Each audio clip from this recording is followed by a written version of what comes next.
নমস্কার বন্ধুরা, আমি বিথিকা চলে এসেছি রান্নাঘরে একটি নতুন রেসিপি নিয়ে।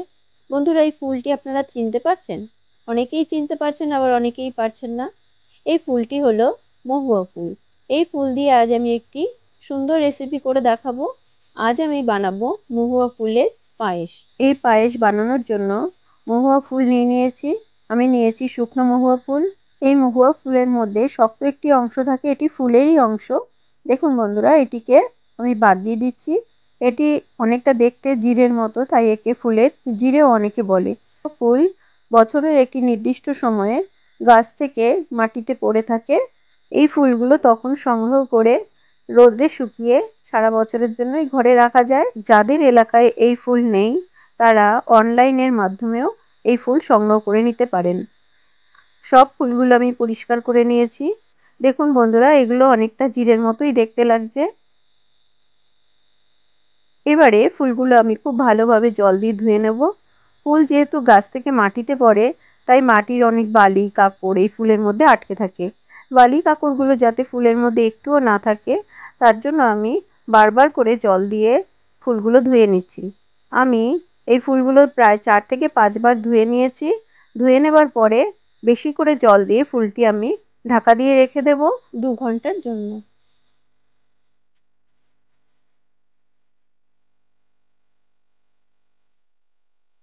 ফিরে আসলাম 2 ঘন্টা পর। দেখুন বন্ধু, ফুলগুলো অনেকটাই ফুলে গেছে। এখন হাতের সাহায্যে চেপে চেপে ফুলের মধ্যেকার সমস্ত জল বার করে মিক্সার জারের মধ্যে দিয়ে দিচ্ছি।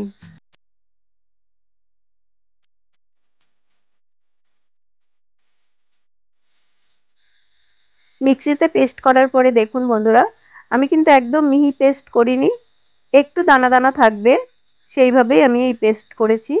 এবার প্যানের মধ্যে আমি ঘি দিয়ে দিয়েছি। ঘি ভালোভাবে মেল্ট হলে পরে এর মধ্যে দিয়ে দেবো আমি কাজু বাদাম। কাজু বাদাম একটু ভাজা হবার পরে এর মধ্যে দিয়ে দেবো আমি কিশমিশ।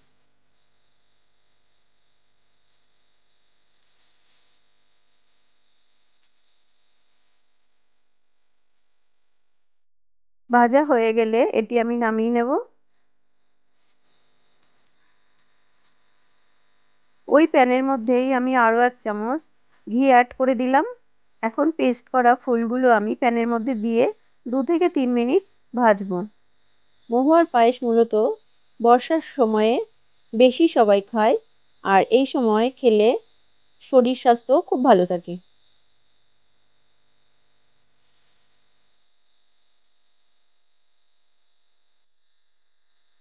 2-3 মিনিট ভাজার পরে এর মধ্যে আমি দিয়ে দেবো দুধ।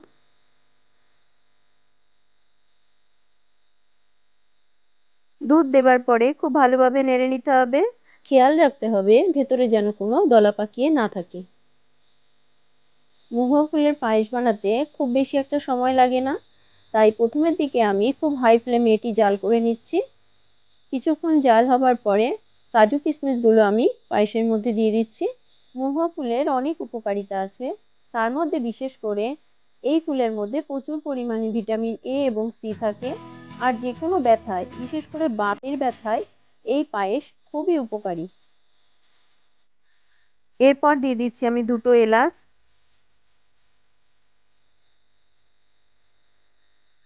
এই পায়েসের মধ্যে আমি কিন্তু একটুও চিনির ব্যবহার করব না, কারণ আপনারা অনেকেই জানেন মহুয়া একটি মিষ্টি ফুল।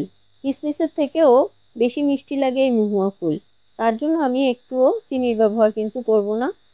পায়েস আমার আগে থেকে অনেকটাই ঘন হয়ে এসেছে, আর একটু জাল করে নেব, তারপর এটি আমি নামিয়ে নেব।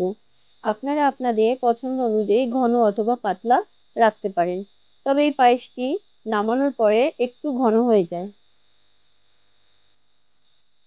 ব্যাস, এটি তৈরি হয়ে গেছে। এবার এটি আমি নামিয়ে নিচ্ছি। এই পায়েসটি কিন্তু যে কোনো উপবাসের পরে, অর্থাৎ কিনা উপবাসের মধ্যে যে খাদ্যগুলো গ্রহণ করা যায় তার মধ্যে মহুয়ার পায়েসও কিন্তু গ্রহণ করা যায়।